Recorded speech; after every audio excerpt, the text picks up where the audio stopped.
Hello and welcome to Jagran hi tech.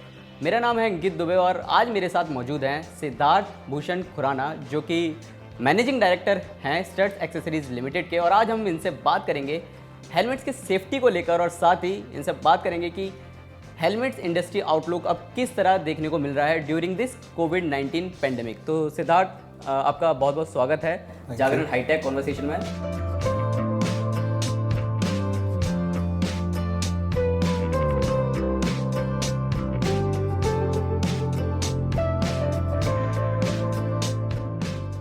तो सबसे पहला मेरा आपसे सवाल ये है कि ड्यूरिंग दिस कोविड-19 पेंडेमिक आप हेलमेट इंडस्ट्री आउटलुक को किस तरीके से आप देख रहे हैं? कोविड के बाद एक्चुअली हेलमेट इंडस्ट्री का आउटलुक थोड़ा चेंज हो गया है बिकॉज लोगों ने पब्लिक ट्रांसपोर्ट यूज़ करना थोड़ा कम कर दिया है। सो वी आर सीइंग कि मोटरसाइकिल सेल्स भी हायर हो गई हैं और न्यू मोटरसाइकिल सेल्स और जो सेकेंड हैंड मोटरसाइकिल सेल्स है उसमें भी ग्रोथ आई है रीसेल में। सो उसकी वजह से हेलमेट की sales is going up and government ने अभी पीछे कुछ ड्राफ्ट नोटिफिकेशन निकाला है कॉल्ड क्वालिटी कंट्रोल ऑर्डर, जिसमें यह है कि 1 मार्च 2021 से नॉन ISI हेलमेट्स बैन हो जाएंगे। बनाना, बेचना और पहनना तीनों बैन हो जाएगा कंट्री में। तो सिर्फ ISI मार्क्ड हेलमेट ही बिक सकता है। उसके बाद आज नॉन ISI हेलमेट जो है वो करीबन 25 से 30% मार्केट का वो बिकता है। सो मार्च 2021 के बाद और ये जो ग्रोथ आई है कोविड के बाद, तो एक तो कोविड की वजह से आ गया और सेकेंड है जो गवर्नमेंट की रेगुलेशन में चेंज आ रहा है, तो नेक्स्ट फाइनेंशियल ईयर में काफ़ी बड़ी ग्रोथ दिखने को मिल सकती है हेलमेट मार्केट में। ओके, तो चाइनीज़ इंपोर्ट्स के साथ हेलमेट्स की मैन्युफैक्चरिंग में किस तरीके से आपको इम्पैक्ट देखने को मिल रहा है इस टाइम पर? चाइना कभी भी इंडिया के लिए कंपटीशन नहीं था फॉर इंडियन मार्केट हेलमेट्स के लिए। उसका मेन रीज़न ये है कि हेलमेट बहुत ही एक लेबर इंटेंसिव इंडस्ट्री है, तो उसके लिए एंड इंडिया में चाइना से वेजेस कम हैं। सो चाइना की हेलमेट ज़्यादा एक्सपेंसिव होती हैं एज़ कम्पेयर टू इंडिया। तो कभी भी चाइना, जैसे लास्ट ईयर का अगर मैं डेटा बात करूँ, टोटल शायद 50,000 हेलमेट इंपोर्ट हुआ था 2.5 करोड़ की हेलमेट मार्केट में। सो वो बहुत ही मिनिस्क्यूल है उसका पोर्शन। सो ना कभी वो पिछले 10 साल में इफ़ेक्ट कर पाया है इंडियन इंडस्ट्री को, ना आगे कर पाएगा। तो स्टेट्स में आपके किस तरीके के प्लान्स हैं और आपकी अभी नई फैक्ट्री की शुरुआत भी हुई है, तो आपको हेलमेट्स को लेकर और दूसरी बाकी जो एक्सेसरीज़ हैं बाइक से रिलेटेड किस तरीके की तैयारी आपकी चल रही हैं? अभी जो नया प्लांट शुरू है, एक्चुअली 2 प्लांट शुरू हुए हैं, नए 2 फैक्ट्री शुरू हुई हैं। एक हुई थी 2019 में और एक हुई है 2020 में कोविड के बाद। जो 2019 में शुरू हुई थी वो एक नई लाइन है हमारे लिए बाइसिकल हेलमेट्स की, जो अब 1 साल हो गया चलते हुए, विच इज़ मेनली एक्सपोर्ट्स के लिए है। एंड जो दूसरी फैक्ट्री अब शुरू हुई है 2020 में, वो मेनली मोटरसाइकिल हेलमेट्स के लिए और हमारी कैपेसिटी डबल हो गई है। पहले हम बनाते थे 70 लाख हेलमेट, अब हमारी कैपेसिटी हो गई है 1 crore 40 lakh helmet per year की। हमने काफ़ी एक्सपैंड किया है और मार्केट भी उसी हिसाब से एक्सपैंड हो रही है। ना कोविड के बाद हमें एक और चीज़ दिख रही है कि काफ़ी लोग चाइना से बाहर निकलने की कोशिश कर रहे हैं। तो वी आर सीइंग कि काफ़ी कंट्रीज से ऑर्डर्स इंडिया, वियतनाम, इंडोनेशिया आ रहे हैं, जिसका हमें भी फ़ायदा हो रहा है और ये हमें लगता है आने वाले सालों में ये ट्रेंड रहेगा। तो जो हमने कैपेसिटी एक्सपैंड की है, हमें लगता है करीबन नेक्स्ट 2 साल में हम पूरी कैपेसिटी को यूटिलाइज़ कर सकेंगे। बाइसिकल हेलमेट की जो हमारी कैपेसिटी है वो 1.5 साल में पूरी यूटिलाइज़ हो जाएगी और उसका मेन जो मार्केट है वो इंडिया से बाहर की ही मार्केट्स रहने वाली है।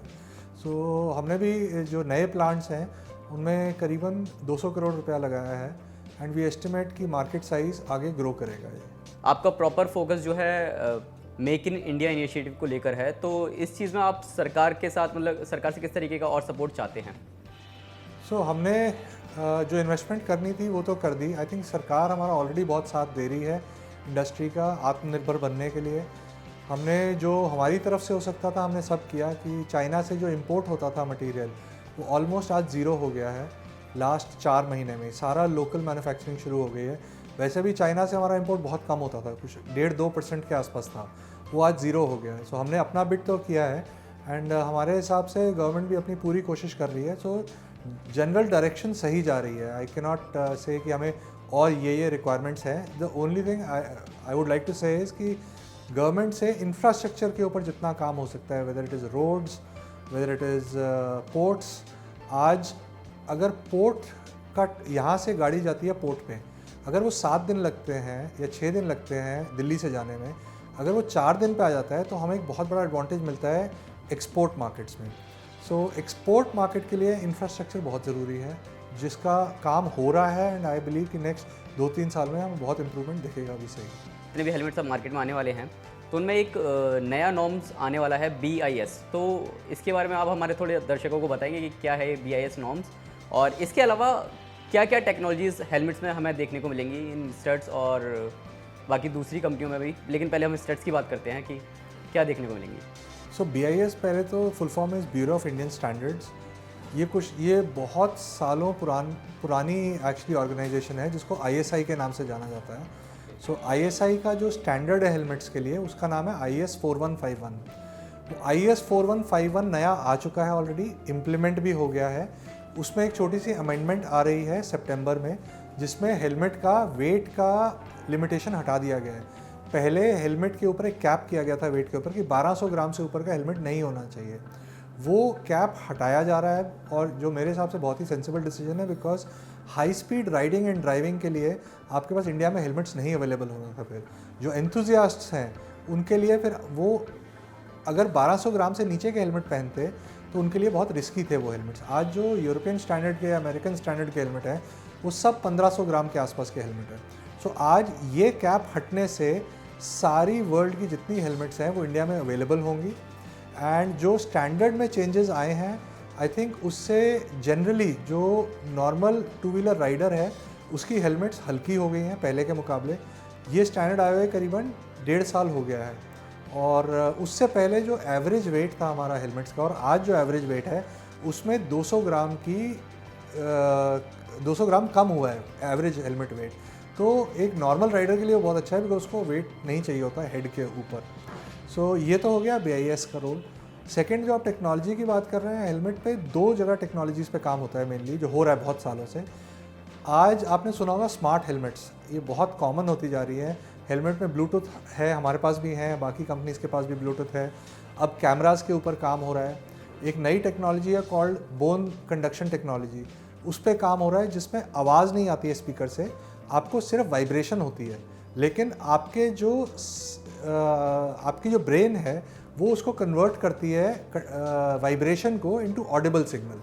ये टेक्नोलॉजी ली गई है मिलिट्री से। जब शूटिंग होती है बहुत ज़्यादा, तो जो हमारे फ्रंट पे सोल्जर्स होते हैं वो बात नहीं कर पाते हैं ब्लूटूथ से एक दूसरे से, तो उस टाइम जब वो बोलते हैं तो दूसरे आदमी के सिर्फ वाइब्रेशन जाती है, तो जितनी भी तेज़ शूटिंग हो रही हो उनको फ़र्क नहीं पड़ता, बिकॉज उनकी ब्रेन कन्वर्ट कर लेती है। वही चीज़ें अब हेलमेट्स में भी आ रही हैं, मोटरसाइकिल एंड बाइसाइकिल हेलमेट्स में। ये तो हो गया टेक्नोलॉजी साइड पे, स्मार्ट हेलमेट्स में। और आपका फॉल डिटेक्शन सिस्टम आ रहे हैं कि अगर एक्सीडेंट हो गया तो आपके घर वालों को SMS चला जाता है इमीडिएटली। वो ऐसी और स्मार्टनेस की तरफ हेलमेट्स जा रही हैं। सेकंड जो काम हो रहा है वो ज़्यादा हो रहा है सेफ्टी की तरफ, कि हेलमेट को कैसे छोटा किया जाए और कैसे और सेफ़ बनाया जाए। जैसे इंडिया में तो अभी भी हम लीनियर डी एक्सेलरेशन चेक करते हैं हेलमेट की। जब टेस्टिंग होती है हम ये देखते हैं हेलमेट एक शॉकर की तरह काम करता है, कितनी देर में हेलमेट दब जाता है वो हम मेजर करते हैं मेनली, उसी से आपके ब्रेन पे इफ़ेक्ट आता है। यूरोप में अब उन्होंने जो नया स्टैंडर्ड निकाला है, जो अगले साल से इम्प्लीमेंट हो रहा है, वो सिर्फ लीनियर नहीं चेक करता, वो रोटेशनल डी एक्सेलरेशन चेक करता है। बिकॉज कई बार क्या होता है, आपकी गर्दन टूटने की से भी मौत हो जाती है, तो अब वो लीनियर और रोटेशनल दोनों चेक कर रहे हैं, ताकि अगर गर्दन भी ना टूटे और अंदर ब्रेन जो टिपिकली आदमी का है, वो आप इमेजिन करिए जैसे एक ग्लास के अंदर संतरा होता है, बिल्कुल वैसा ही है, जो वाइब्रेशन फटीग से मरता है या इम्पैक्ट से मरता है। तो अगर मैं ग्लास को बहुत ज़ोर से लाऊंगा दोनों तरफ से बंद करके, तो एक फोर्स के बाद संतरा पिचक जाएगा। एग्जैक्टली ऐसे ही ब्रेन भी काम करता है। सो ब्रेन पे इम्पैक्ट भी ना आए और गर्दन भी ना टूटे, उसके लिए अब काम हो रहा है यूरोप में। इंडिया में आई थिंक वो अभी 2-3 साल में और आ जाएगा स्टैंडर्ड शायद। हमें हेलमेट इंडस्ट्री और स्टड्स की आने वाली नई टेक्नोलॉजीज़ को लेकर काफ़ी जानकारियाँ मिली हैं। So thank you for joining us on Jagran hitech conversation. तो अगर आपका कोई सवाल है तो आप हमें कमेंट सेक्शन में ज़रूर पूछ सकते हैं। आशा करेंगे कि सिद्धार्थ हमसे दोबारा जुड़ें और आपके सभी सवालों का जवाब दें।